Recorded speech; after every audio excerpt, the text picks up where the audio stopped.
Hello दोस्तों, नमस्कार। कैसे हो आप लोग? उम्मीद करते हैं मस्त होंगे, ज़बरदस्त होंगे। तैयारी का लेवल बिल्कुल आपका पीक पॉइंट पे होगा। तो लगभग अब टाइम बिल्कुल नहीं बचा है। बहुत सारे बच्चों का कल एग्ज़ाम है, कुछ लोगों का परसों एग्ज़ाम है, 8 तारीख को। तो जिन बच्चों का 7 तारीख को एग्ज़ाम है या 8 तारीख को एग्ज़ाम है, उनके लिए रैपिड फायर रिवीजन लाया जा रहा है। आपको पूरी क्लास देखना है। अगर आपने जितना भी तैयारी किया है, वो उतना कम है। अब आपको करना क्या है, ज़्यादा से ज़्यादा रिवीजन करना है।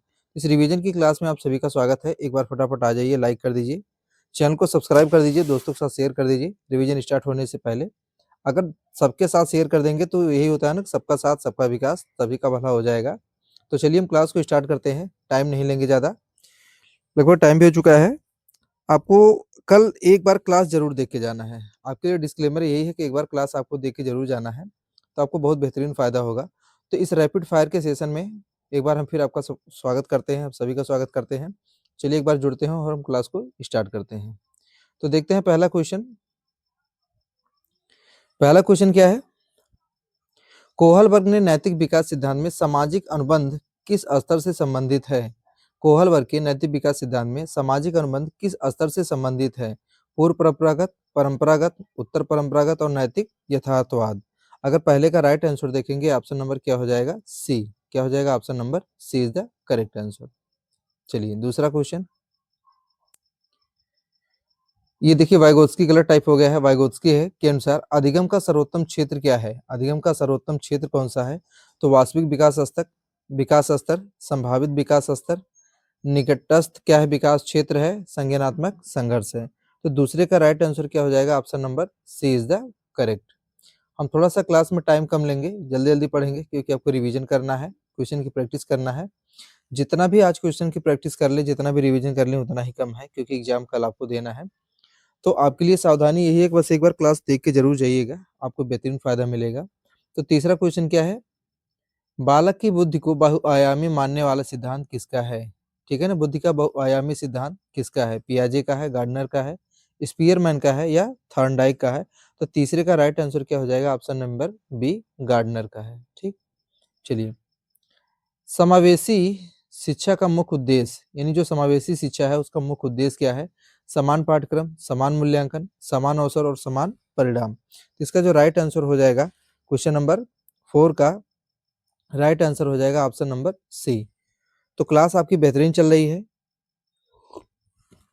एक नंबर की क्लास चल रही है।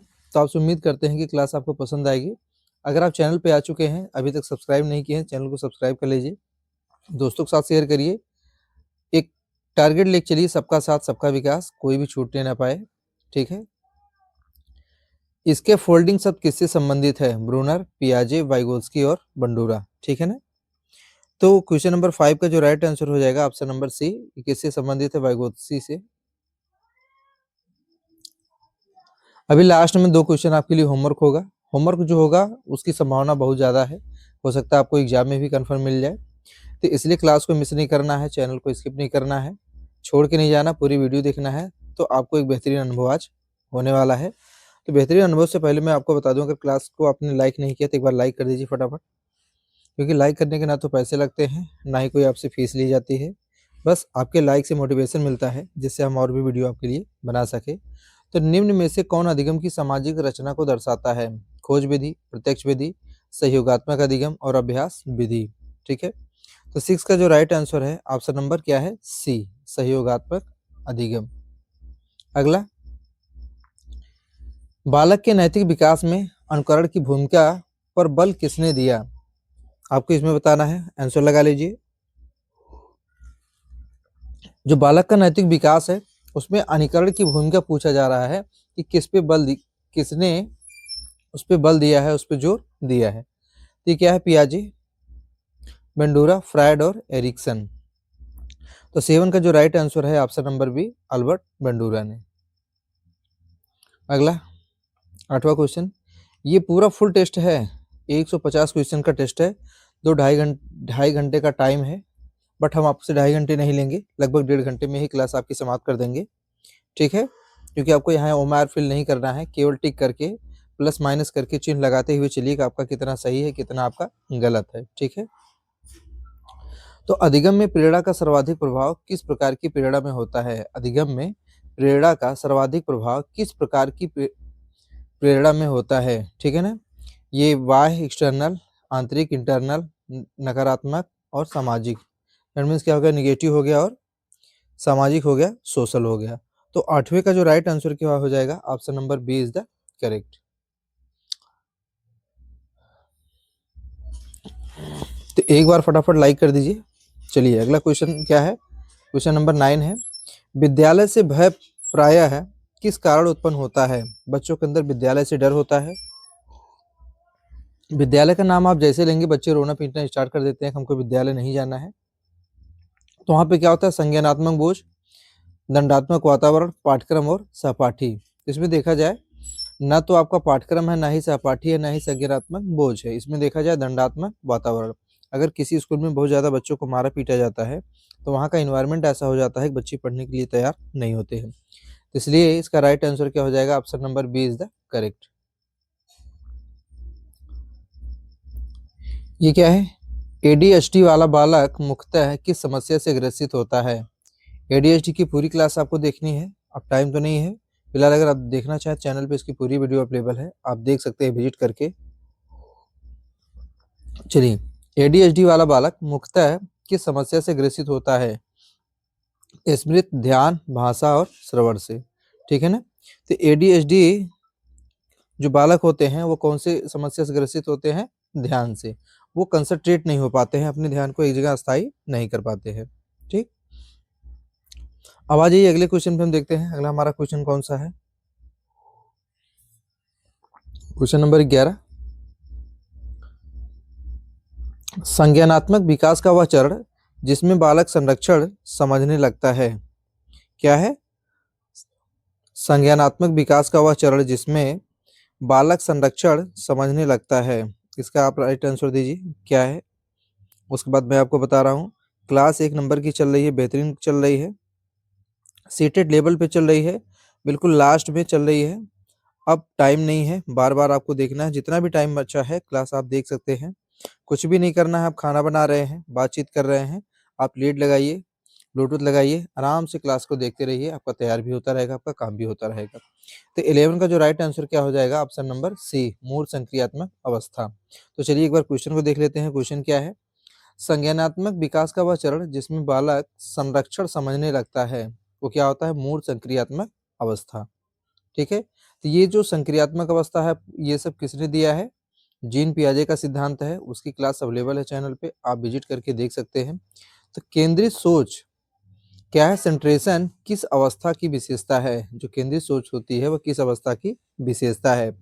संवेदी प्रेरक, पूर्व संचालन, मूल संक्रियात्मक, औपचारिक संक्रियात्मक। तो 12वें का जो राइट आंसर हो जाएगा वह क्या हो जाएगा? Option number B is the correct. बालक यदि अपने दृष्टिकोण से बाहर सोच नहीं पाता तो यह दर्शाता है प्रत्यावर्तन, विकेंद्रण, अहं केंद्रिता, संरक्षण। ठीक है ना? तो 13 को आपको चेक कर लीजिए, क्या इसका राइट आंसर है? यहाँ पूछा जा रहा है कि जो बालक है यदि अपने दृष्टिकोण से बाहर नहीं सोच पा रहा है तो वह क्या दर्शा रहा है? प्रत्यावर्तन, विकेंद्रण, अहं केंद्रिता या संरक्षण। तो 13 का जो राइट आंसर हो जाएगा option number C. Option number C is the correct. चलिए अगला 14,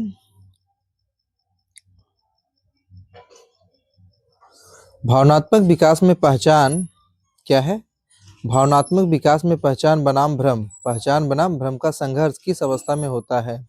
देखिए, पहचान की बात होती है या भ्रम की बात होती है, ये एक ही अवस्था होती है, उसको हम कहते हैं एडोलसेंस। क्या कहते हैं उसको? एडोलसेंस, जिसको हम हिंदी में कहते हैं किशोरा अवस्था। ठीक है ना?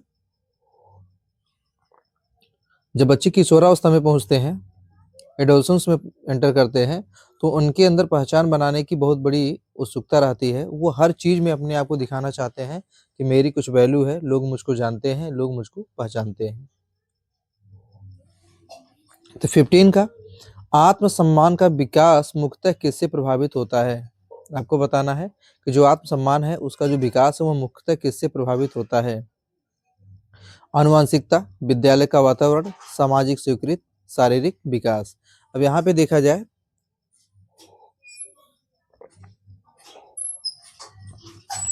तो इसका राइट आंसर हो जाएगा सामाजिक स्वीकृति। क्या हो जाएगा 15 का राइट आंसर क्या हो जाएगा? Option number C is the correct.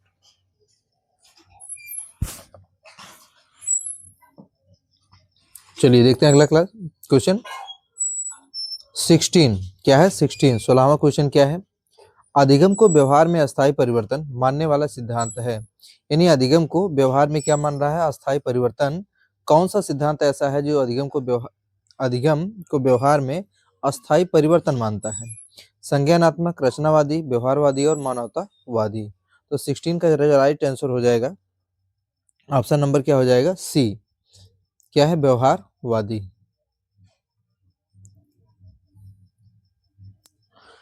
क्या है? अनुकरण द्वारा अधिगम किस सिद्धांत से संबंधित है? क्या है? अनुकरण द्वारा अधिगम किस सिद्धांत से संबंधित है? ट्रायल एंड एरर, अंतर्दृष्टि, सामाजिक अधिगम, निर्माणात्मक अधिगम। अब इन चारों में से आपको बताना है कि इसका राइट आंसर क्या है। तो 17 का जो राइट आंसर है option number C is the correct.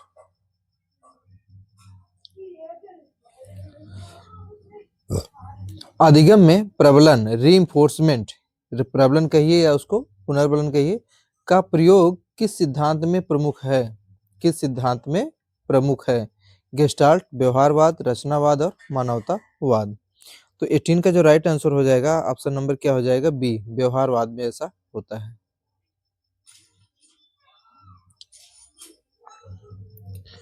विशेष आवश्यकता वाले बालक के लिए आईईपी का पूर्ण रूप है। क्या है? आईईपी, ये पूरा नाम पूछ लिया जाता है। 1 नंबर का क्वेश्चन है, बेहतरीन क्वेश्चन है। तो ऐसे क्वेश्चन जो फुल फॉर्म से रिलेटेड होते हैं तो उनको आप जरूर देख के जाइए, चेक करके जाइए, एक बार 2 बार प्रैक्टिस करके जाइए, ठीक है? तो क्वेश्चन आपके गलत होने के चांसेस कम हो जाएंगे। तो क्वेश्चन नंबर जो 19 है, 19 का जो राइट आंसर क्या है? Option number C, individualized education program. क्या है? Individualized education program. इसका राइट आंसर क्या हो गया? Option number C. ये देखिए, ये पूरी तरीके से कौन सा क्वेश्चन है? जैसे कहते हैं ना, एक नारा दिया गया था बिहार में, जब तक रहेगा समोसे में आलू तब तक रहेगा बिहार में लालू। ये लालू जी को ही मान लीजिए। डिसलेक्सिया, ये कोई भी ऐसा एग्जाम नहीं है जहाँ पे अगर मनोविज्ञान पूछा जाए, चाइल्ड डेवलपमेंट पूछा जाए तो डिसलेक्सिया नया है। तो इसका संबंध किससे होता है? डिसलेक्सिया का वो होता है पठन विकार से। बच्चा पढ़ने में समस्याओं को महसूस करता है। तो ये मोस्ट इंपॉर्टेंट है, इसको हमेशा ध्यान में रखिए। क्वेश्चन बार बार पूछा जाता है और बहुत सारे लोग इसको क्या करते हैं? गलत करके आ जाते हैं। एडीएचडी वाले बालक की प्रमुख समस्या क्या होती है? स्मृति हानि, अति सक्रियता व ध्यान की कमी, श्रवण दोष और दृष्टि दोष। तो देखा जाए तो इसमें क्या होता है, जो एडीएचडी वाले बालक होते हैं उनके अंदर सबसे ज़्यादा जो प्रॉब्लम होती है, वो अपने आप को कंसंट्रेट नहीं कर पाते हैं, अपने आप को एकाग्र नहीं कर पाएंगे, उनमें ध्यान की कमी होती है। कितना भी वो कर ले लेकिन वो एकाग्र नहीं हो सकते हैं, उनका मन इधर-उधर भटकता रहता है। समावेशी शिक्षा का मूल सिद्धांत है, यानी जो समावेशी एजुकेशन है उसका मूल सिद्धांत क्या है? विशेष विद्यालय, समान पाठ्यक्रम, विविध आवश्यकताओं की स्वीकृति, अलग अलग कक्षा। ठीक है, तो 22 का जो राइट आंसर हो जाएगा option number C is the correct. Option number C is the correct. कम से कम, क्या है? कम से कम प्रतिबंधित वातावरण, LRE, इसको नोट करके पढ़ के जाइएगा, पूछे जाने की संभावना बहुत ज्यादा है, प्रबल है। क्वेश्चन ऐसे रखे गए हैं, रिवीजन में भी आपको दिमाग खराब हो जाएगा। ठीक है, मैंने कहा कि मेरे चैनल पे जो भी आपको कंटेंट दिया जाएगा बिल्कुल प्रमाणित दिया जाएगा, उसमें कोई भी कमियां नहीं रहेंगी। अगर कहीं से कोई प्रॉब्लम आती है, कोई प्रॉब्लम फेस करते हैं तो आप कमेंट सेक्शन में आप बता सकते हैं कि आपको प्रॉब्लम क्या हुई, किस क्वेश्चन पे आपको आपत्ति है। जहां वो क्वेश्चन आपको गलत बताया गया उसको अगर आप बताते हैं तो उसको प्रमाण के साथ आपको दिया जाएगा, जिससे आपके अंदर कोई भी गलतफहमी ना हो। तो चलिए इसका आंसर करते हैं। राइट का आंसर क्या हो जाएगा 23 का? तो 23 का जो राइट आंसर हो जाएगा ऑप्शन नंबर सी। क्या हो जाएगा? Option number C is the correct answer. निदानात्मक मूल्यांकन का उद्देश्य, निदानात्मक मूल्यांकन का उद्देश्य ग्रेड देना, तुलना करना, अधिगम की कठिनाइयों की पहचान, उसके बाद क्या है? प्रमाण पत्र देना। इसका राइट आंसर क्या हो जाएगा? Option number C. सतत एवं समग्र मूल्यांकन, क्या है? सतत एवं समग्र मूल्यांकन, CCE में बल दिया जाता है किस पर? केवल संज्ञानात्मक पक्ष, केवल परीक्षा, संज्ञानात्मक व संज्ञानात्मक दोनों, वार्षिक परिणाम। इसका राइट आंसर क्या हो जाएगा? ऑप्शन नंबर सी। रचनावादी कक्षा में शिक्षक की भूमिका क्या होती है? अगर कोई रचनावादी क्लास है तो उसमें जो टीचर्स होते हैं उसकी भूमिका क्या होती है? सूचनादाता की, नियंत्रक की, मार्गदर्शक की और परीक्षक की। तो इसका राइट आंसर क्या हो जाएगा? मार्गदर्शक की, ऑप्शन नंबर सी।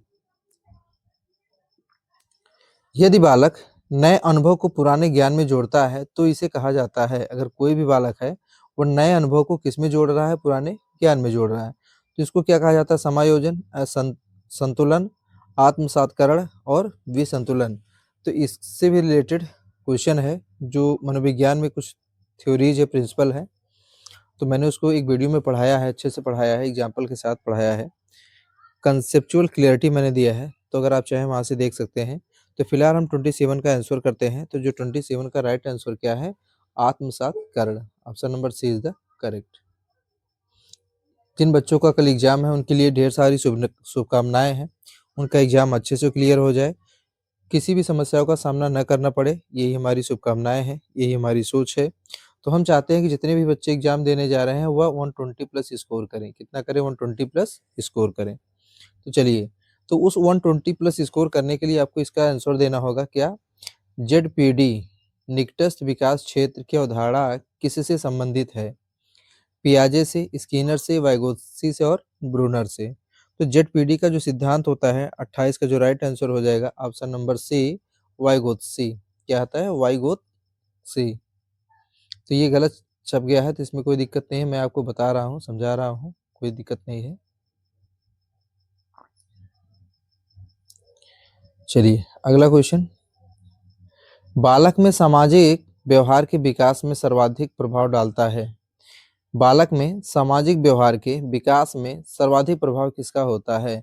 आनुवंशिकता का, विद्यालय का, परिवार व समाज का, पाठ्यक्रम का। ठीक है, देखिए आनुवंशिकता तो ठीक है, कुछ हद तक काम करता है, लेकिन ऐसा नहीं है कि उसके व्यवहार के विकास में वो ज़्यादा इंपॉर्टेंट रोल प्ले करे। विद्यालय भी करता है, परिवार और समाज भी करता है, और पाठ्यक्रम पाठ्यक्रम का तो यहाँ कोई काम ही नहीं है, ठीक, क्योंकि उसके व्यवहार के विकास की बात की जा रही है। तो 29 का जो राइट आंसर हो जाएगा वो क्या हो जाएगा? Option number C. अगर किसी बच्चे का व्यवहार के विकास में कुछ परिवर्तन लाना है, उसको ज़्यादा बढ़ाना है, तो बच्चे को क्या करिए? परिवार के साथ साथ समाज से भी जोड़ दीजिए, तो ऑटोमेटिक उसका डेवलपमेंट हो जाएगा। चलिए अगला क्वेश्चन।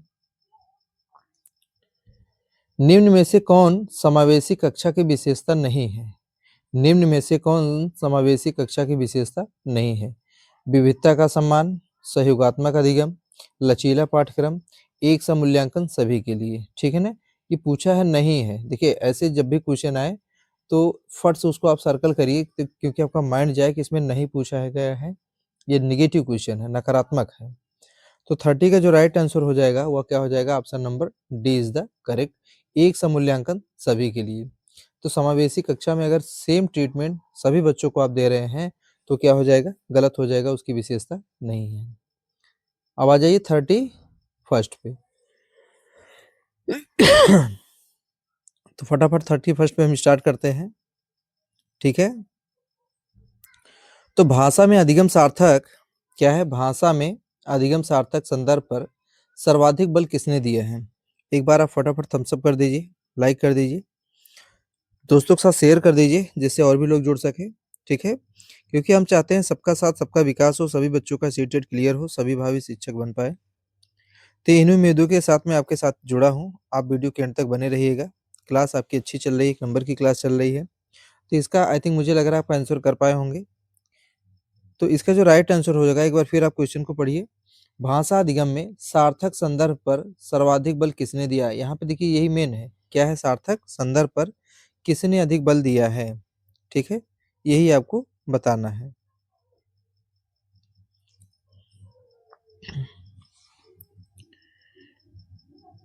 तो इसका राइट आंसर क्या हो जाएगा? आप फट से बताइए। भाषा अधिगम में सार्थक संदर्भ,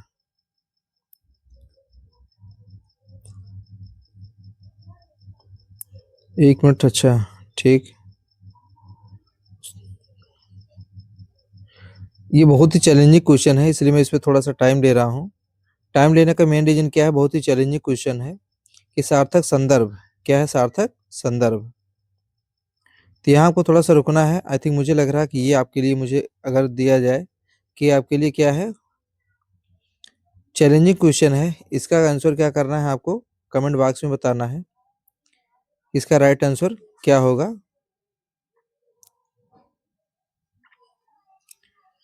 तो हो सकता है अभी ये राइट आंसर बताने का टाइम नहीं है, ठीक है।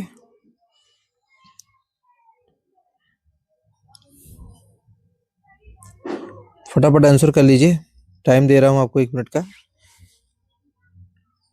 क्लास में टाइम तो नहीं लेना है क्योंकि आज रिवीजन क्लास चल रही है, सभी बच्चों का टाइम बहुत इंपॉर्टेंट है। तो चलिए मैं ही बता दे रहा हूँ फट से। 31 का राइट आंसर क्या हो जाएगा, वाइगोत्स्की। क्या हो जाएगा, वाइगोत्स्की। चलिए, भाषा कौशलों का समन्वय से तात्पर्य, भाषा कौशलों का समन्वय से तात्पर्य केवल लेखन, केवल पठन, सुनना, बोलना, पढ़ना और लिखना। तो आप याद रखिए LSRW। सुनना लिसनिंग, बोलना स्पीकिंग, पढ़ना रीडिंग, लिखना राइटिंग। इसलिए 32 का राइट आंसर क्या हो जाएगा, option number C is the correct. रचनावादी भाषा शिक्षण में शिक्षक की भूमिका होती है। अगर कोई रचनावादी भाषा शिक्षण है तो उसमें शिक्षक जो होते हैं, टीचर्स होते हैं, उनकी क्या भूमिका होती है, तो ये क्या हो जाएगा, मार्गदर्शक की। ठीक, टाइम नहीं लेना है ज़्यादा। आ जाइए 34 पे। शुद्ध उच्चारण का संबंध किससे है, शुद्ध उच्चारण का संबंध किससे है। 34 का क्या हो जाएगा, 34 का जो राइट आंसर हो जाएगा ऑप्शन नंबर बी, क्या है, ध्वन्यात्मकता। ध्वन्यात्मकता कि कुछ भी आप पढ़ें तो उसमें जो साउंड है उसके साथ पढ़ें, ठीक है। त्रुटि को सीखने का अवसर मानता है, त्रुटि को सीखने का अवसर मानता है व्यवहारवाद, रचनावाद, संरचनावाद और यांत्रिक दृष्टिकोण। तो इसका राइट आंसर क्या हो जाएगा, 35 का ऑप्शन नंबर सी, रचनावाद। अब आ जाइए 36, क्या आ जाइए 36। तो हम देखते हैं 36 में क्या है। 36 में क्या है, गद्य बोध का मुख्य उद्देश्य है। किसका, गद्य बोध का मुख्य उद्देश्य है। तो आंसर फटाफट कर लीजिए, 36 का क्या आएगा। कितना बेहतरीन क्वेश्चन चल रहा है, क्लास आपकी बढ़िया चल रही है, 1 नंबर की चल रही है, रिवीजन क्लास चल रही है, वो भी रैपिड फायर है। हम थोड़ा सा टाइम ले रहे हैं ताकि आपको क्वेश्चन करने का आसानी से आंसर देने का टाइम मिल जाए, ठीक है। अगर आप चाहें तो इसको स्पीड बढ़ा के भी देख सकते हैं, टाइम को बचाना है, सेव करना है, ठीक है। तो 30C का जो राइट आंसर क्या हो जाएगा, आप फट से बताइए। शब्दार्थ याद कराना, गद्य बोध का मुख्य उद्देश्य क्या है, शब्दार्थ याद कराना, केवल प्रश्न हल कराना, पाठ के भाव व आशय को समझाना, व्याकरण सिखाना, ठीक है।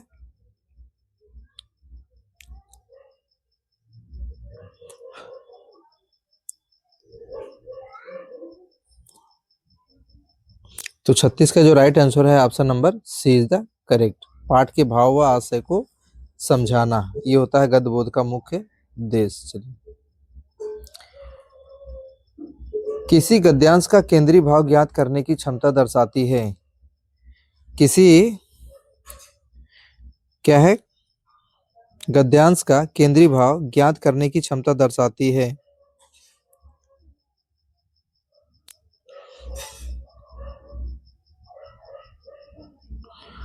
फट से आप करिए आंसर फटाफट।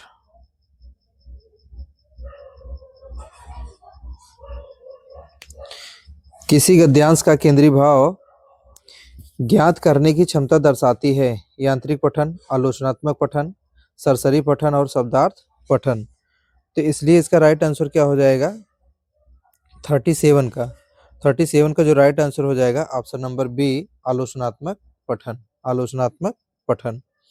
अब उसके बाद चलिए, पदबोध में भाव ग्रहण से तात्पर्य, पदबोध में भाव ग्रहण से तात्पर्य छंद पहचान, अलंकार गिनना, कवि की अनुभूति समझना, शब्दार्थ याद करना।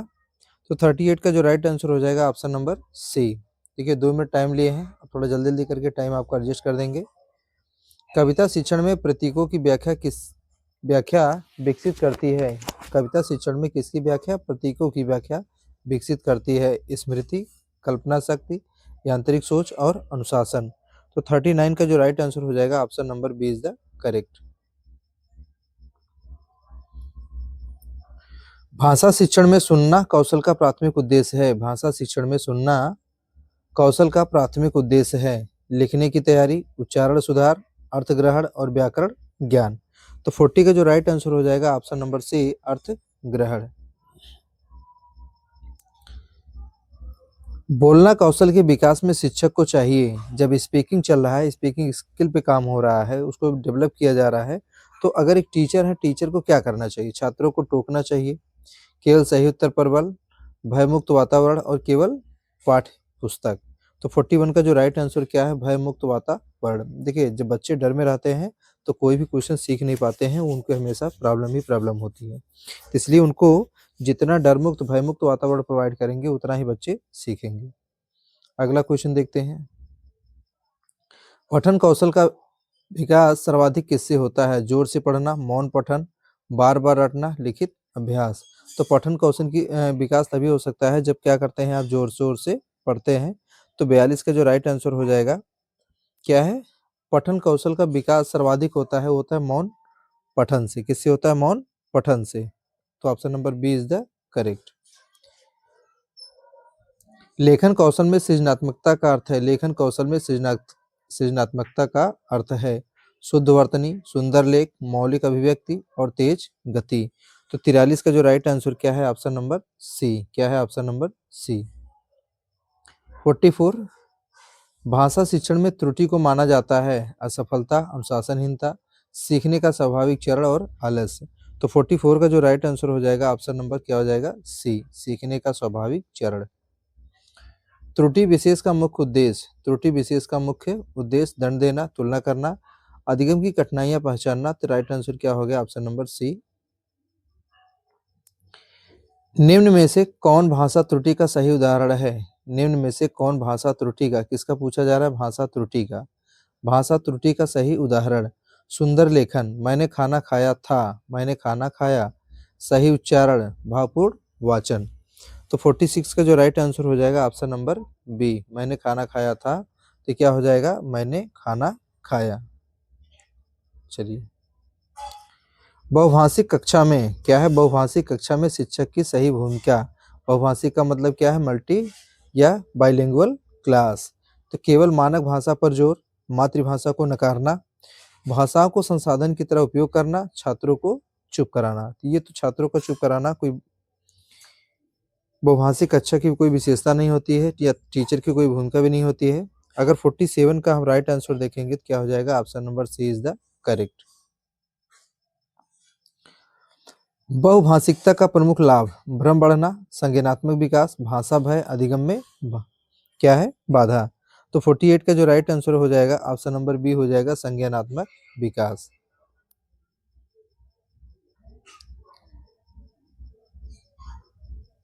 क्या है? मातृभाषा का प्रयोग कक्षा में सहायक है। मातृभाषा का प्रयोग कक्षा में सहायक है, समय नष्ट होता है, अनुशासन बनता है, अवधारणा स्पष्ट होती है, परीक्षा आसान होती है। तो 49 का जो राइट आंसर हो जाएगा option number C, rapid fire test है, थोड़ा सा हम लोग तेज चलेंगे। ठीक है। भाषा शिक्षण में संदर्भ का अर्थ है व्याकरण, शब्दकोश, अर्थपूर्ण परिस्थिति और प्रश्नावली। तो 50 का जो राइट आंसर हो जाएगा ऑप्शन नंबर सी। क्या हो जाएगा? ऑप्शन नंबर सी।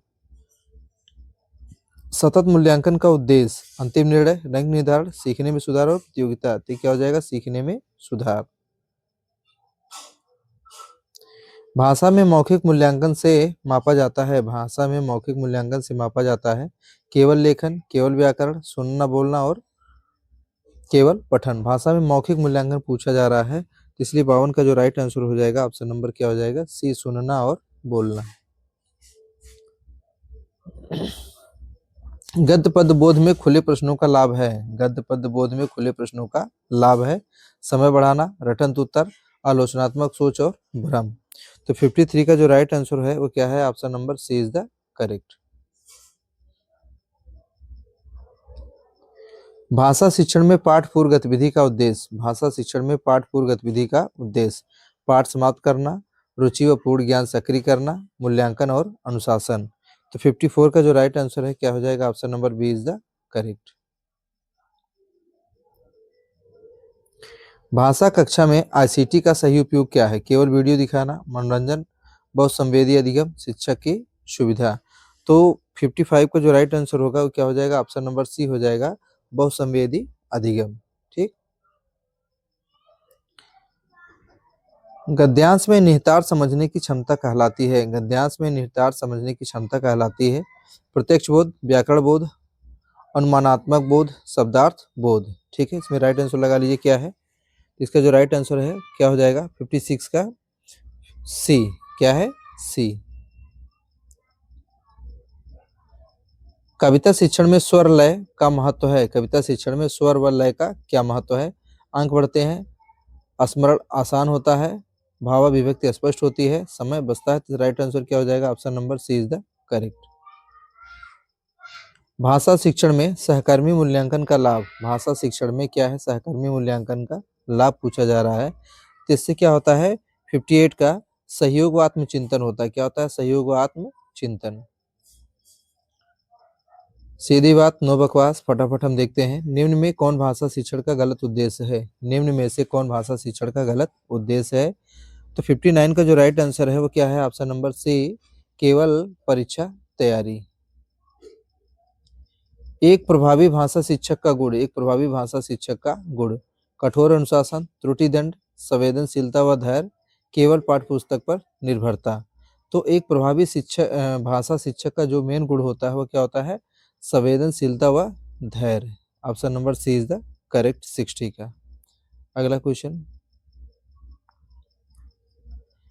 कम्युनिकेटिव लैंग्वेज टीचिंग फोकस क्या है? Communicative language teaching focus on किस पे? ग्रामर पे, ट्रांसलेशन पे, कम्युनिकेशन पे और मेमोराइजेशन पे। तो 61 का जो राइट आंसर क्या है? Option number C is the correct.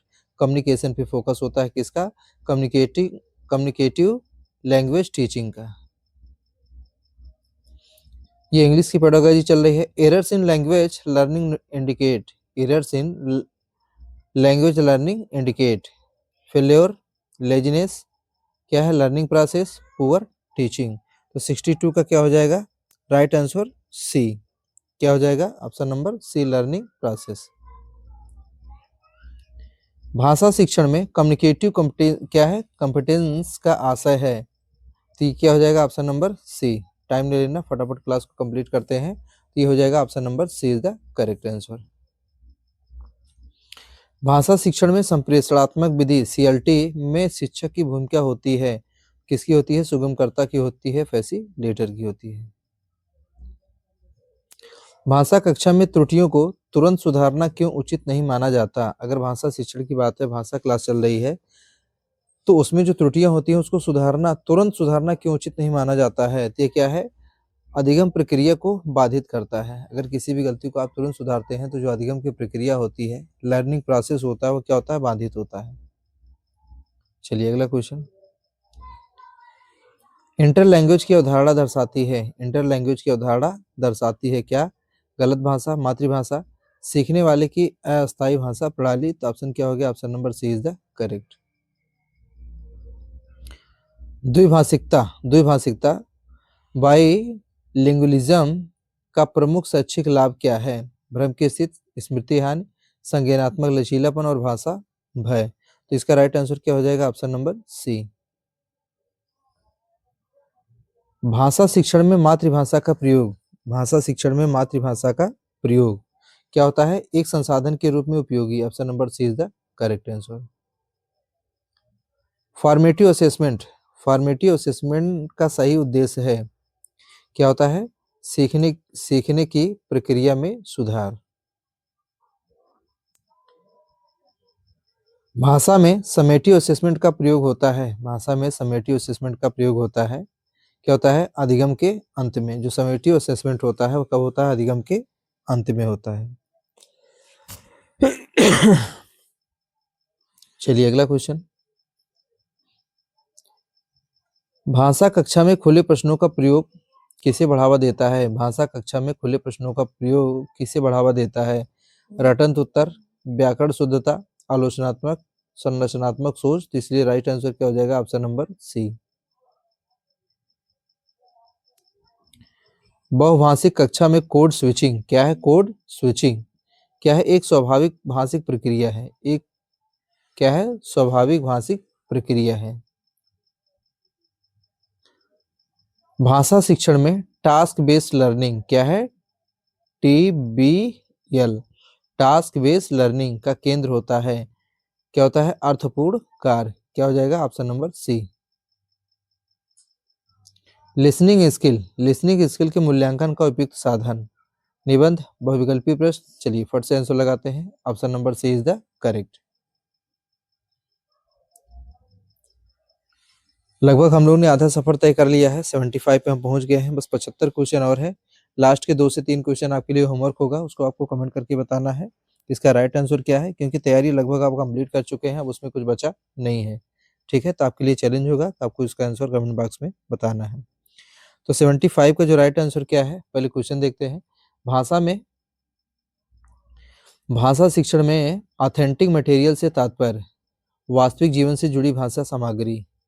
अगर भाषा शिक्षण में जब ऑथेंटिक मटेरियल की आप बात करेंगे तो इसका मेन पर्पज क्या होता है कि जो आपकी वास्तविक जीवन होता है, रियल लाइफ होता है, उससे जो सामग्री जुड़ी होती है उसको हम क्या कहते हैं? Authentic material.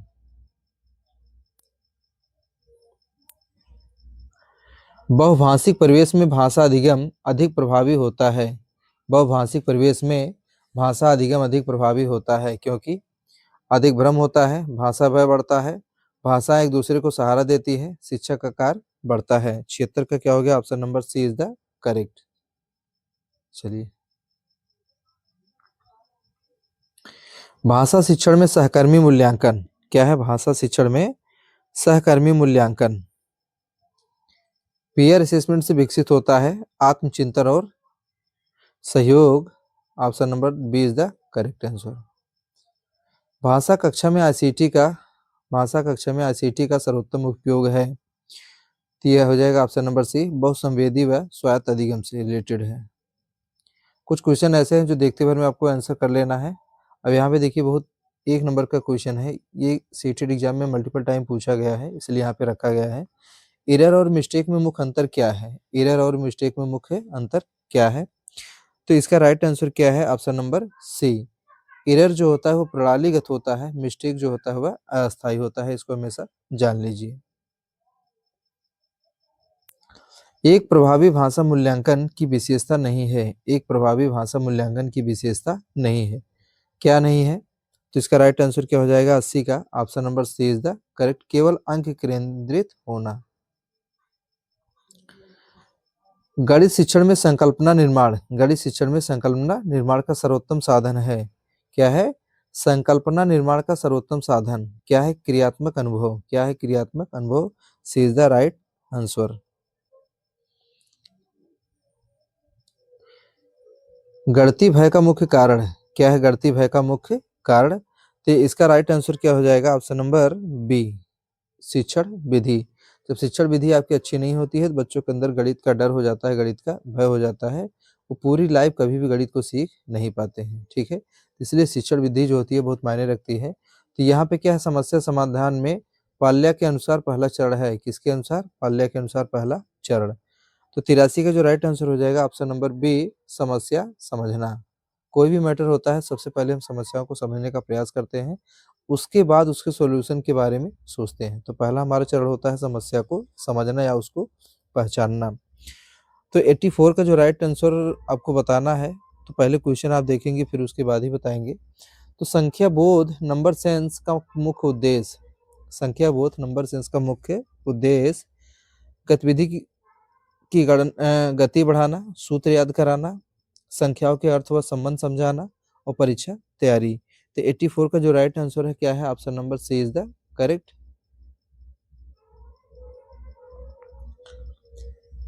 निम्न में से कौन संख्या बोध का सही संकेतक है? निम्न में से संख्या बोध का कौन सही संकेतक है? बड़ी संख्या लिख पाना। तो 85 का जो राइट आंसर हो जाएगा ऑप्शन नंबर बी, संख्याओं का अनुमान लगा पाना। स्थान मूल्य प्लेस वैल्यू की अवधारणा सिखाने का सर्वोत्तम तरीका है। स्थान मूल्य प्लेस वैल्यू की अवधारणा सिखाने का सर्वोत्तम तरीका है। 86 का क्या हो जाएगा? Right answer option number C, ठोस सामग्री, बेस्ड इन ब्लॉक्स। क्या है, बेस्ड इन ब्लॉक्स, उसको याद रखिए। ये किससे है, प्लेस वैल्यू से रिलेटेड है। अगला है, यदि बच्चा 304 को 304 की जगह 34 कहता है तो यह दर्शाता है, ठीक है ना, जीरो छोड़ दे रहा है, क्या कह रहा है, 304 को क्या कह रहा है, 3 और 4 कह रहा है। तो ये क्या है, कौन सी समस्या है, 87 का जो राइट आंसर क्या हो जाएगा, ऑप्शन नंबर बी, स्थान मूल्य की समस्या। उसको जो 1 का प्लेस है, 10 का प्लेस है, 100 का प्लेस है, उसके बारे में कोई नॉलेज नहीं है। गणित में त्रुटियों का विश्लेषण करने से शिक्षक को पता चलता है। अगर गणित शिक्षण आप में है, गणित के टीचर हैं, मैथ के टीचर हैं, तो त्रुटियों का जब विश्लेषण करते हैं तो शिक्षक को क्या पता चलता है, बच्चों की कमजोरी का पता चलता है, छात्र की कमजोरी का पता चलता है या उसके स्रोत का पता चलता है। भिन्न की अवधारणा सिखाने का सबसे प्रभावी तरीका क्या है? अगर कोई बच्चा भिन्न नहीं सीख पा रहा है तो उसको सिखाने का कौन सी अवधारणा सबसे प्रभावी मानी जाती है? तो ये क्या होता है, ऑप्शन नंबर सी, 89 का ऑप्शन नंबर सी क्या हो जाएगा, भाग पूरे पार्ट होल गतिविधियां, भाग पूरे या पार्ट होल गतिविधियां। देखिए, यदि छात्र 1/4 और 1/3 में, यदि छात्र 1/4 और 1/3 में 1/4 को बड़ा मानता है तो यह दर्शाता है गणना त्रुटि, अवधारणात्मक भ्रम। राइट आंसर क्या हो जाएगा, अवधारणात्मक भ्रम। बच्चों को अवधारणा के बारे में कोई भी नॉलेज नहीं है। तो अगला क्वेश्चन देखते हैं। 90 क्वेश्चन हमने कंप्लीट कर लिया है, अभी तक लोगों ने लाइक नहीं किया है तो फटाफट अगर आप लाइक कर देंगे, दोस्तों के साथ शेयर कर देंगे और सब्सक्राइब कर देंगे तो हमारे लिए भी बेहतर होगा, आपके लिए और भी क्लासेस आ सकेंगी।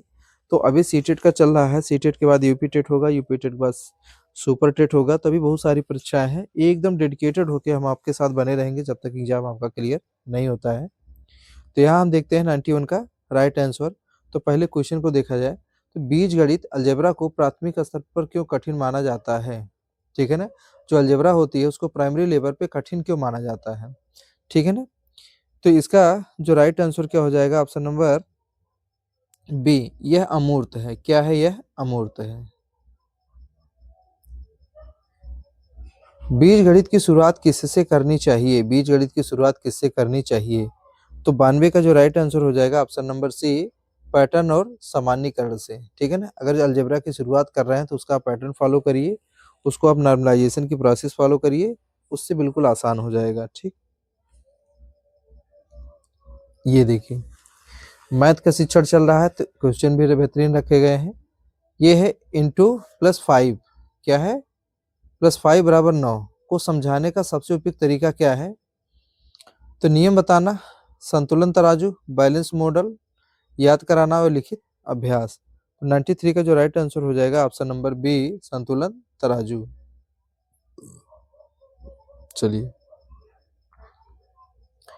यदि बच्चा अक्षरों को संख्या मानने से डरता है, यदि बच्चा अक्षरों को संख्या मानने से डरता है तो शिक्षक को चाहिए क्या करना चाहिए, ऐसी कंडीशन में जो शिक्षक होते हैं, टीचर होते हैं, उनकी रिस्पॉन्सिबिलिटी होती है कि बच्चों को जो एग्जाम्पल दे रहे हैं वो ठोस उदाहरण दें, बिल्कुल सॉलिड एग्जाम्पल दें ताकि बच्चा आसानी से सेटिस्फाई हो जाए, ठीक है ना। तो जो संख्या मानने से डरता है वो डरना भूल जाए। 95, ज्यामितीय शिक्षण का मुख्य उद्देश्य क्या होता है, ज्यामितीय शिक्षण का मुख्य उद्देश्य जो होता है वो होता है स्थानिक समझ विकसित करना। क्या है, स्थानिक समझ विकसित करना। ये मोस्ट इंपॉर्टेंट क्वेश्चन है, आपको करके जाना है, रट के जाना है, लिख के जाना है, पढ़ के जाना है, ठीक। ज्यामिति में देखना करना सोचना, देखना करना सोचना क्रम क्यों आवश्यक है। अगर हम किसके बात करें, ज्यामिति की बात करें तो उनमें कंसेप्ट होता है देखना, फिर करना, फिर उसके बारे में सोचना क्यों आवश्यक है। तो ये 96 का जो राइट आंसर क्या हो जाएगा, ऑप्शन नंबर सी, अनुभव से अवधारणा निर्माण हेतु, अनुभव से अवधारणा निर्माण हेतु। वैन हिल स्तरों के अनुसार, वैन हिल स्तरों के अनुसार सबसे पहला स्तर है, क्या है साथियों, इसमें देखिए 97 को जो क्वेश्चन है, ये वैन हिल स्तरों के अनुसार सबसे पहला स्तर क्या है, विश्लेषण, औपचारिक तर्क, दृश्यात्मक और निष्कर्ष। तो 97 का जो राइट आंसर क्या है, option number C is the correct.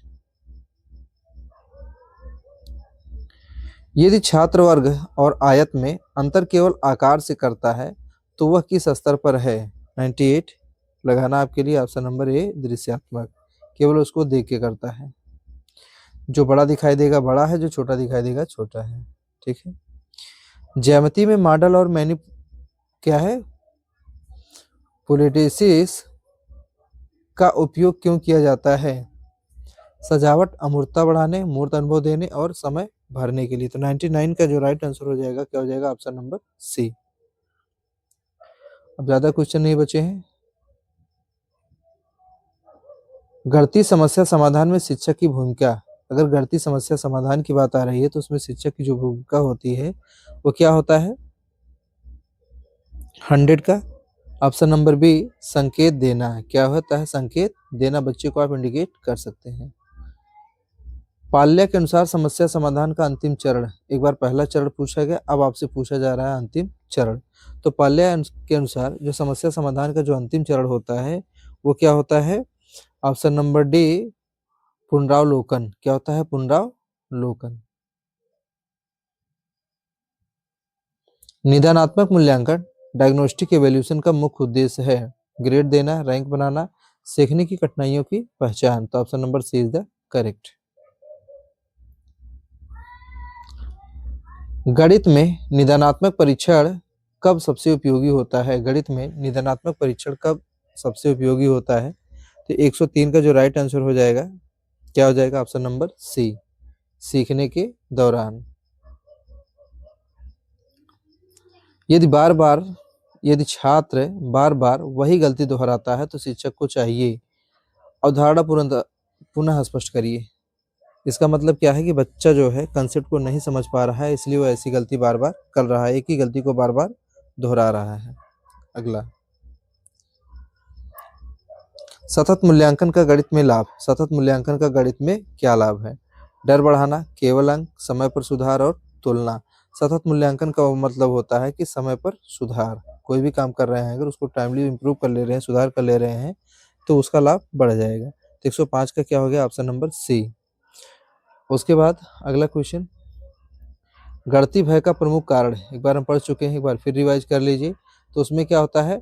अमूर्त प्रस्तुति। 106 का राइट आंसर क्या हो जाएगा? ऑप्शन नंबर बी अमूर्त प्रस्तुति। गणितीय भय कम करने का सर्वोत्तम तरीका क्या है? गतिविधि आधारित शिक्षण। क्या है? गतिविधि आधारित शिक्षण, एक्टिविटी बेस्ड लर्निंग।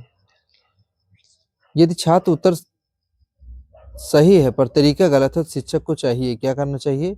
प्रक्रिया पर चर्चा करनी चाहिए। किस पे? प्रोसेस पर, प्रक्रिया पर चर्चा करनी चाहिए।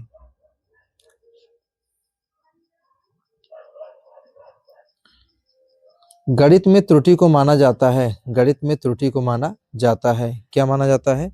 ऑप्शन नंबर सी सीखने का अवसर। गणित में जो त्रुटियां होती हैं उसको क्या माना जाता है? सीखने का अवसर। अनुमान कौशल एस्टिमेशन विकसित करने से क्या होता है? संख्या बोध मजबूत होता है। 110 का जो राइट आंसर क्या हो जाएगा? बी, संख्या बोध मजबूत होता है। गणित शिक्षण में भाषा की भूमिका। गणित शिक्षण में भाषा की क्या भूमिका होती है? तो गणित शिक्षण में अगर भाषा की भूमिका हम देखेंगे तो क्या हो जाएगा? ऑप्शन नंबर सी, अवधारणा स्पष्ट करने में वह सहायक होती है। यदि छात्र शब्द समस्याएं हल नहीं कर पाता तो कारण हो सकता है। तो अगर छात्र जो शब्द की समस्या है अगर उसको हल नहीं कर पा रहा है तो इसका मेन पर्पज क्या है? मेन जो कमी है जो सामने निकल के आएंगे क्या हो जाएगा? भाषा बोध की कमी, उसको भाषाओं का पूरी जानकारी नहीं है। गणित में खुली समस्या ओपन एंडेड प्रॉब्लम क्या होता है? गणित में खुली समस्या जो होती है ओपन एंडेड प्रॉब्लम क्या होती है? एक उत्तर, रटन समाधान, विविध सोच व तर्क और तेज मूल्यांकन। तो 113 का जो राइट आंसर क्या है? ऑप्शन नंबर सी, विविध सोच व तर्क। गणितीय संप्रेषण का अर्थ है, जो गणितीय संप्रेषण होता है उसका अर्थ क्या है? ठीक है, तो इसका राइट आंसर क्या है? Option number B. चलिए अगली क्वेश्चन पे।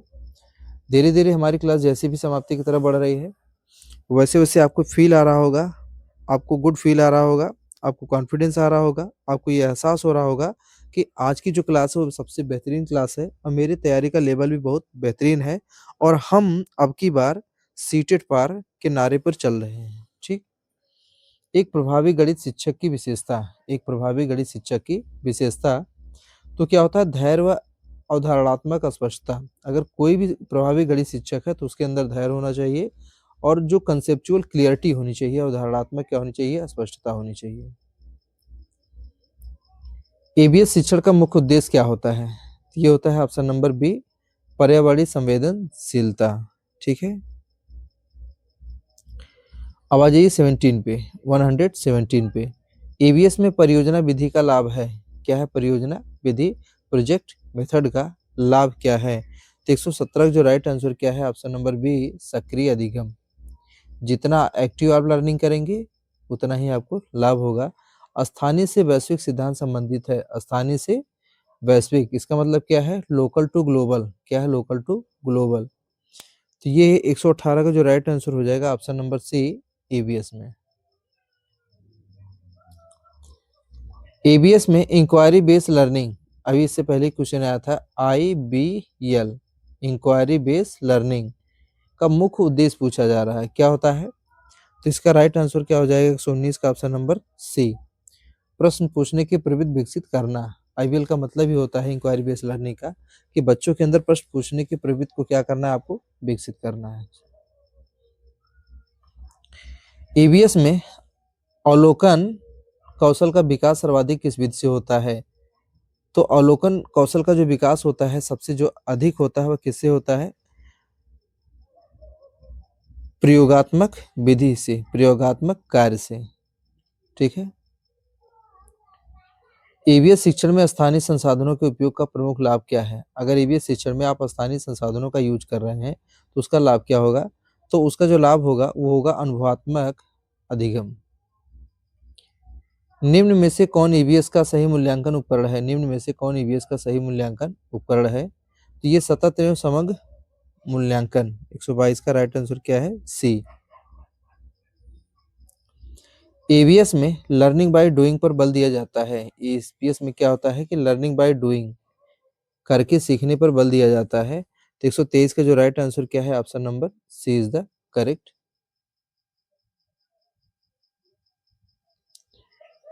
ईवीएस शिक्षण में पर्यावरणीय संवेदनशीलता का अर्थ है। ईवीएस शिक्षण में पर्यावरणीय संवेदनशीलता का अर्थ है पर्यावरण के तथ्य जानना। तो इसका राइट आंसर क्या हो जाएगा, 124 का ऑप्शन नंबर बी, पर्यावरण के प्रति जिम्मेदार व्यवहार। ईवीएस का मतलब यही होता है कि बच्चों के अंदर पर्यावरण के प्रति अवेयरनेस को, जागरूकता को बढ़ावा देना, या वो पर्यावरण के अनुकूल ही व्यवहार करें, उसके प्रतिकूल ना हो। तो यहाँ पे देखेंगे 125 का, ईवीएस की रचनावादी प्रकृति को दर्शाता है। ईवीएस की रचनावादी प्रकृति को दर्शाता है क्या? 125 का जो राइट आंसर हो जाएगा ऑप्शन नंबर सी, बच्चे द्वारा अर्थ निर्माण। बच्चे द्वारा अर्थ निर्माण। एबीएस में फील्ड विजिट का मुख्य उद्देश्य क्या है? होता है वास्तविक जीवन से जोड़ना। बच्चों को आप जितना एबीएस के अंतर्गत फील्ड विजिट कराएंगे, बच्चे वास्तविक जीवन से उतना ही जुड़ते हुए चले जाएंगे। तो उनको कोई भी काम बताने रटाने की जरूरत नहीं है, वो आसानी से सीख पाएंगे। तो इसमें देखिए क्या है, बहुसंवेदी अधिगम का अर्थ पूछा गया है कि इसमें एबीएस शिक्षण में। तो 127 का जो राइट आंसर क्या है, ऑप्शन नंबर सी है। ईवीएस में सामाजिक मुद्दों की चर्चा का प्रमुख उद्देश्य। ईवीएस अगर पूछा जा रहा है तो उसमें सामाजिक मुद्दों की चर्चा का प्रमुख उद्देश्य पूछा जा रहा है। तो इसका राइट आंसर क्या हो जाएगा, ऑप्शन नंबर बी, आलोचनात्मक सोच का विकास। आलोचनात्मक सोच का विकास। ईवीएस में स्थानीय से वैश्विक, ईवीएस में स्थानीय से वैश्विक अभी पूछा गया है। तो ये क्या है, क्या फ्रॉम लोकल टू वोकल, तो कठिन से सरल, सरल से कठिन, ज्ञात से अज्ञात, अमूर्त से मूर्त। तो 129 का जो राइट आंसर क्या है, ऑप्शन नंबर सी है, ज्ञात से अज्ञात। इसमें पूछा जा रहा है कि कौन ईवीएस शिक्षण की सही विशेषता है? कौन ईवीएस शिक्षण की सही विशेषता है? तो जब ईवीएस शिक्षण की सही विशेषता की आप बात करेंगे तो इसमें क्या हो जाएगा कि बाल केंद्रित। क्या हो जाएगा, बाल केंद्रित। Option number C is the correct, 130 का। ईवीएस में परियोजना विधि, प्रोजेक्ट मेथड किस कौशल का सर्वाधिक विकास करती है? तो ये क्या हो जाएगा, सहयोग एवं समस्या समाधान। 131 का राइट आंसर क्या है, बी।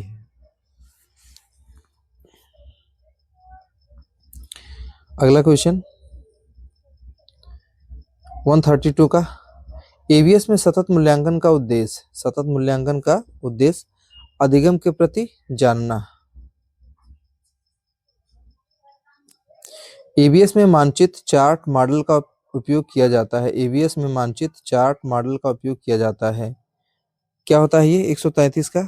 133 का जो राइट आंसर क्या है, ऑप्शन नंबर सी है, अमूर्त अवधारणाओं को मूर्त बनाने हेतु, अमूर्त अवधारणाओं को मूर्त बनाने हेतु।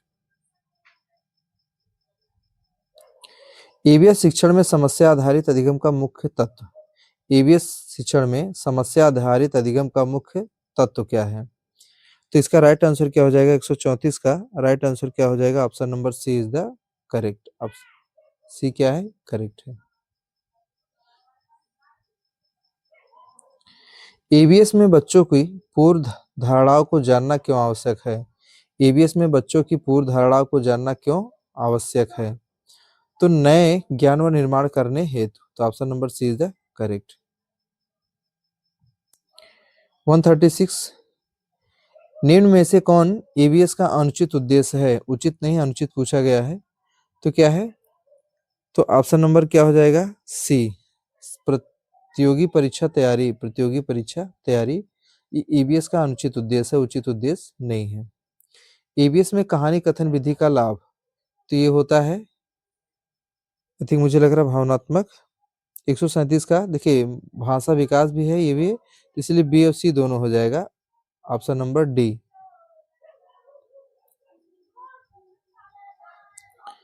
ईवीएस शिक्षण में समूह कार्य से क्या विकसित होता है? क्या है? ग्रुप फंक्शन से अगर बच्चों को आप समूह कार्य दे रहे हैं तो उससे क्या विकसित होता है? तो इससे सहयोग विकसित होता है, option number B is the correct. अब धीरे धीरे हम नजदीक की तरफ बढ़ रहे हैं क्लास के। उसके बाद लास्ट में कमेंट करके बताइएगा आपने कितने आंसर करेक्ट किए हैं, कितना आपका रैंक हुआ है। उससे ये भी पता चल जाएगा कि आपकी तैयारी का लेवल क्या है, ठीक है, और आप कितने क्वेश्चन लगभग कर पाएंगे। बट एक सलाह है कि सभी लोग पॉजिटिव माइंडसेट के साथ जाइए। कब की बार मेरा सीटेट पार हो रहा है तो क्वेश्चन आप ज़्यादा क्लियर करके आ पाएंगे। तो क्लास को पूरी लास्ट तक देखिएगा, एंड तक देखिएगा, जिससे आपको बेहतरीन फायदा हो सके। लास्ट के जो 2 से 3 क्वेश्चन रखे गए होमवर्क के लिए वो बहुत ही चैलेंजिंग क्वेश्चन है और उससे आपको एग्जाम में फायदा होने की संभावनाएं बहुत ज़्यादा है। तो 139 में क्या है, खुले प्रश्नों का प्रयोग क्यों किया जाता है? तो अगर देखा जाए तो इसका प्रयोग होता है कि आलोचनात्मक सोच विकसित करने हेतु। किसके लिए? आलोचनात्मक सोच विकसित करने हेतु। 40 का 140 का, पर्यावरण संरक्षण का सर्वोत्तम शिक्षण तरीका क्या है? अगर पर्यावरण संरक्षण के बारे में बच्चों को पढ़ाना है, उसके बारे में बताना है, शिक्षण का सबसे बेहतरीन तरीका क्या है? तो ये होगा व्यवहारिक गतिविधियां। क्या होगा? व्यवहारिक गतिविधियां, 140 का सी। ईवीएस में फॉर्मेटिव असेसमेंट का अर्थ है किसका? फॉर्मेटिव असेसमेंट का।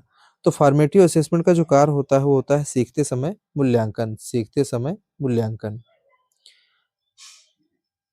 ईवीएस शिक्षण में विविधता की को स्वीकार करना क्यों आवश्यक है? जब ईवीएस लर्निंग की आप बात करेंगे, शिक्षण की बात करेंगे, तो जो उनमें डाइवर्सिटी होती है, विविधता होती है, उसको एक्सेप्ट करना क्यों आवश्यक है? ठीक है ना?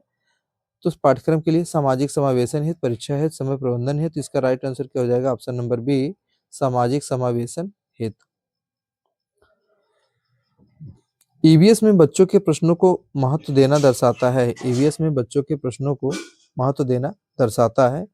तो ये होता है जिज्ञासा आधारित अधिगम पे। किस पे? जिज्ञासा आधारित अधिगम। 143 का क्या हो जाएगा? Option number B.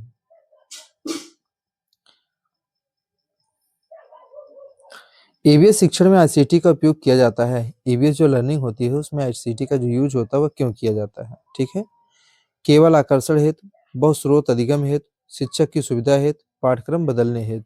इसमें क्या होता है? ईवीएस में आईसीटी का जो यूज होता है वो ऑप्शन नंबर क्या हो जाएगा? बी, बहुस्रोत अधिगम हेतु। ऑप्शन नंबर बी 144 का। ईवीएस में पर्यावरणीय समस्याओं पर चर्चा का उद्देश्य। अगर ईवीएस में, ईवीएस लर्निंग में जो हमारी इन्वायरमेंटल प्रॉब्लम है उस पर चर्चा की जा रही है तो उसका मतलब क्या है? जागरूकता व समस्या यो समाधान खोज, जागरूकता पैदा करना एवं समाधान खोज करना। 46, ईवीएस में एक्सपेरियंशियल लर्निंग का उदाहरण है। एक्सपेरियंशियल लर्निंग का उदाहरण है। तो इसका मतलब क्या होता है? 146 का राइट आंसर क्या है? वृक्षारोपण। क्या होता है? वृक्षारोपण। 47, ईवीएस में बच्चे सक्रिय विद्यार्थी क्यों माने जाते हैं? ईवीएस में बच्चे सक्रिय विद्यार्थी क्यों माने जाते हैं? 100% टॉप लेवल का क्वेश्चन है, चैलेंजिंग क्वेश्चन है। क्यों माने जाते हैं बताओ भाई? वे सुनते हैं, वे लिखते हैं, वे अनुभव खोज करते हैं। क्या करते हैं? वे अनुभव व खोज करते हैं। इसका राइट आंसर क्या हो जाएगा? ऑप्शन नंबर सी। 48, ईवीएस शिक्षण में मूल्यांकन का सही उद्देश्य। जब आप ईवीएस शिक्षण की बात करेंगे तो उसमें मूल्यांकन का जो सही उद्देश्य है वो क्या है? तुलना करना। तो ये होता है अधिगम सुधार। तो मैंने जैसा कहा पहले ही बता दिया कि लास्ट के जो 2 क्वेश्चन है वो आपके लिए क्या है? होमवर्क है। तो चलिए हम क्वेश्चन देख लेते हैं, उसकी मीनिंग बता देते हैं। आंसर आपको क्या करना है? कमेंट बॉक्स में कमेंट करके बताना है कि इसका राइट आंसर क्या है, ताकि उन बच्चों को भी पता चल जाए कि जिसकी तैयारी अभी कम है। तो ईवीएस का समेकित स्वरूप दर्शाता है। ईवीएस का समेकित जो है स्वरूप होता है, दर्शाता है केवल विज्ञान, केवल सामाजिक विज्ञान, जीवन से जुड़ा समग्र अध्ययन, परीक्षा आधारित विषय। ठीक है? तो इसका आपको राइट आंसर क्या करना है? कमेंट बॉक्स में बताना है। ठीक है? ये आपके लिए क्या है? होमवर्क है। आज ही बताना है क्योंकि कल एग्जाम है। तो हम देखते हैं लास्ट क्वेश्चन जो आपका होमवर्क के लिए रखा गया है। ईवीएस शिक्षक की सर्वोत्तम भूमिका क्या है? ईवीएस में शिक्षक की सर्वोत्तम भूमिका क्या है? सूचनादाता, नियंत्रक, मार्गदर्शक और परीक्षक। ये क्वेश्चन में मल्टीपल टाइम पूछा गया है, मैंने प्रैक्टिस भी कराई है। अभी भी जब कमेंट बॉक्स में आप कुछ लोग बताएंगे तो इसका आंसर हो सकता है गलत बता दें, बट आप उनमें से नहीं है कि जो आप क्लास देख रहे हैं तो आप करेक्ट बताएंगे। इसलिए आपसे ये गुजारिश है कि इसका आंसर कमेंट करके कमेंट बॉक्स में आप बताइए, ताकि उन बच्चों को भी पता चल सके जो इसकी तैयारी में भी लगे नहीं हुए, पहली बार क्लास को देख रहे हैं। तो अगर आज की वीडियो हमारी अच्छी लगी हो तो चैनल को लाइक करिएगा, सब्सक्राइब करिएगा, दोस्तों के साथ शेयर जरूर करिएगा, जिससे आपकी उस दोस्त की भी तैयारी हो सके जो अभी तैयारी शुरू नहीं की है। तो मिलते हैं अगले वीडियो में एक अच्छी क्लास के साथ। तो आज की वीडियो में बस इतना ही। धन्यवाद। आपका दिन शुभ हो।